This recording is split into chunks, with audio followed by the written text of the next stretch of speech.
Сите овие предизвици што ги наведе Петрет се присутни и се нешто што влие во сферата на социјалните медиуми.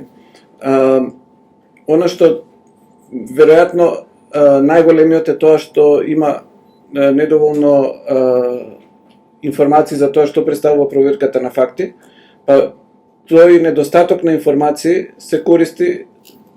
одредени, како да кажам, центри на моќ или центри на интерес го пополнуваат со дезинформации за тоа, односно лаги, клевети и други обиди да се погрешно да се представи тоа што се функционира и генерално и потесно земено на социјалните мрежи. Може да кажам само неколку клучни моменти, па ќе продолжиме. Значи, проверката на факти, како што ние ја сваќаме во контекст на Моабетов, е еден посебен жанр на новинарството, кој што всушност произлегува од она што е нормална и основна новинарска практика, во согласност со сите кодекси, да се оди во потрага по вистината, за на граѓаните да им се обезбедат јасни информации и точни, кои што се од јавен интерес. Во однос на проверката на факти како посебна дејност, таа започна пред околу 15 години да се појавуваат организации кои што основаат сервиси за проверка на факти, кои што до тогаш беа практично или оддели во рамки на големи редакции, големи новински куќи имаа такви сервиси. Дури има и еден филм со Майкл Дж. Фокс од 80-тите, кај што тој провериш на факти во еден таков сервис во голем весник во Њујорк. Ама кај нас во нашите редакции, кои што најчесто беа со помал обем или поинаку организирани, крајната улога на проверувач на факти имаше уредникот кој што го пушта текстот во етер, да речеме. Оно што се укажа како потреба е дека во напливот на разни типови на дезинформации и манипулации, особено од политичката сфера, да се создаде еден јавен запис за тоа дали одредени фактори кои што влијаат на јавното мислење ги кажале нешто што влијае на луѓето и да се провери дали е точно или неточно. Односно, во еден поджанр на проверката на факти, исто така се мери и исполнетоста на ветување на политичари. Тоа беше околу 2010-2011 година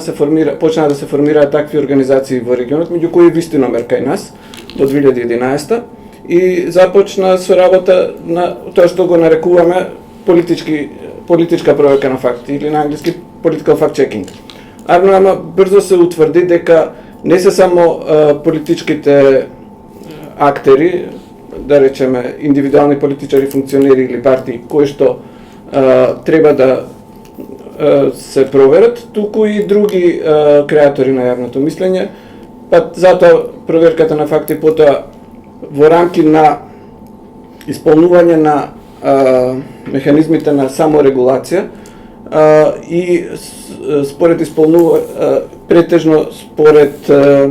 во рамки на критериумите кои што ги налагаат кодексите на новинарските здруженија, почна да прави анализа и на медиумски содржини, а и на содржини кои што се објавуваат на социјалните мрежи. Во 2015 година беше формирана и едно тело кое што е меѓународна мрежа за проверка на факти, кое што по примерот на другите медиумски организации во една широка дебата и инклузивен процес направи и кодекс на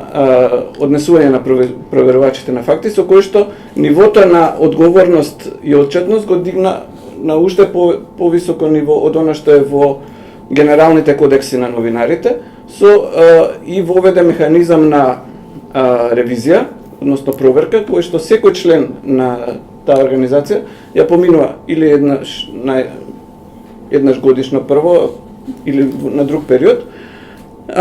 за да се утврди дали ги исполнува критериумите на кодексот, меѓу кои што спаѓаат објективност, транспарентност, наведување на извори. Практично, самиот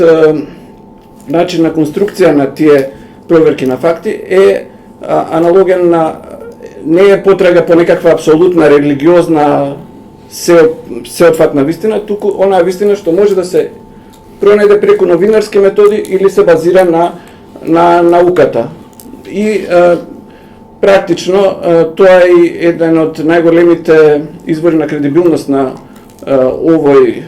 жанр, а тоа е дека доколку читателот го прочита текстот, анализата, или ние ги викаме рецензии ако се однесуваат на конкретни дезинформации, со податоците кои што се достапни, би дошол до ист заклучок како и оној кој што е направил анализата. Паралелно течеше процесот на прилагодување на големите платформи за социјални медиуми на правилата кои што ги наложува Европската Унија. Така што околу 2018 година беше основан и оној кодекс за однесување на кој што голем дел од платформите се придружија и со кој што презема обврска дека ќе ги модерираат своите содржини за содржини од типот, и тоа модерирање кој што вие претходните говорници го наведа, а како дел од тоа беше вклучено и борбата против дезинформација. И сега, поради тој процес, во еден момент, најголемата тогаш платформа Мета, сега се вика Мета, тогаш се викаше Facebook, понуди на членките на меѓународната мрежа во одредени земји партнерство кое што се однесува на ангажман на проверувачите на факти да означуваат содржини кои што преку нивната методологија ќе ги препознаат како дезинформации кои што носат, може да предизвикаат штети на општеството, да се шират вирално. Нашата организација тоа почна да го прави во 2021 и веќе неколку години сме членка на таа мрежа, при што Вистиномер неговата дејност е баш во тоа. Се препознаваат дезинформации според одреден критериум и потоа тие се означуваат. Кога ќе се означи таа дезинформација, луѓето што ја објавиле и оние кои што ја споделиле добиваат нотификација дека била проверена и сите оние кои што тоа го сториле, како и таа нотификација се објавува јавно како додаток на самата објава или постот. И секој корисник на мрежата, кога ќе дојде на таа адреса, може да види дека оваа објава, оваа содржина е означена како дезинформација или делумна дезинформација, точна, неточна, има неколку степени според во градацијата, со цел да добијат повеќе информации за тоа, за точноста на самата објава и линк кон објаснувањето кое што е секогаш јавно. Она што го спомнавме како предизвик е дека многу често ова соработката на проверувачите на факти се прогласува за цензура, што всушност е дел од еден поширок, како да кажам, тренд на прогласување за цензура на сите форми на модерирање на социјалните мрежи, а при тоа врз проверувачите на факти се префрла одговорноста и за сите други форми на модерирање. Така што, например, ние имавме кампањи кои што се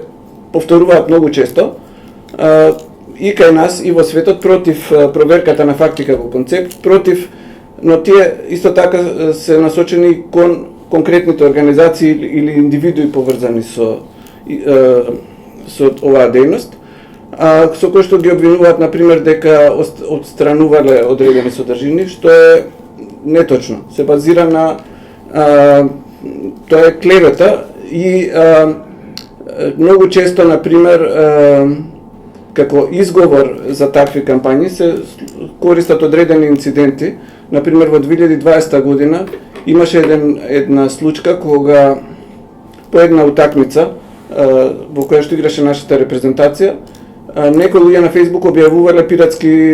снимки од утакмицата, тоест неовластени линкови или слично, кои што Facebook автоматски ги отстранува, бидејќи имаат алгоритми со кои што детектираат дали има прекашување на авторски права, на пример. И веднаш потоа отстранувањето на тие снимки беше искористено како започеток на една кампања против Метаморфозис, против Истиномер и против индивидуалните луѓе кои што работат таму, дури и луѓето кои што немаат никаква врска со проверка на факти, беа злоупотребени нивни лични податоци и фотографии, за да се обвинат за цензура, што врска нема со дејноста. Тоа е еден предизвик. Друг предизвик е практично самите алгоритми на социјалните мрежи, кои што не ги фаворизираат точните содржини, туку ги фаворизираат содржини што прават ангажман, engagement, а истовремено имаат механизми кои што автоматски детектираат она што се вика не автентично однесување, односно комбинации на мрежи на вистински луѓе, лажни профили, користење на групи, користење на разноразни махинации и меѓу другото и спам, значи и повторно кога се активираат тие механизми кои што немаат врска со проверката на факти, повторно дежурни виновници се проверувачите на факти. И има низа, значи во основа, ако може да направиме еден чекор поназад, главниот предизвик е всушност губењето на довербата во новинарството. Враќањето на довербата во новинарството и другите демократски институции би овозможило луѓето да почнат што повеќе да работат и на градење на медиумската писменост кај себе и во општеството, за да може да ги препознаат овие типови манипулации, а проверката на факти е практично во тој случај едукативен ресурс кој што им помага.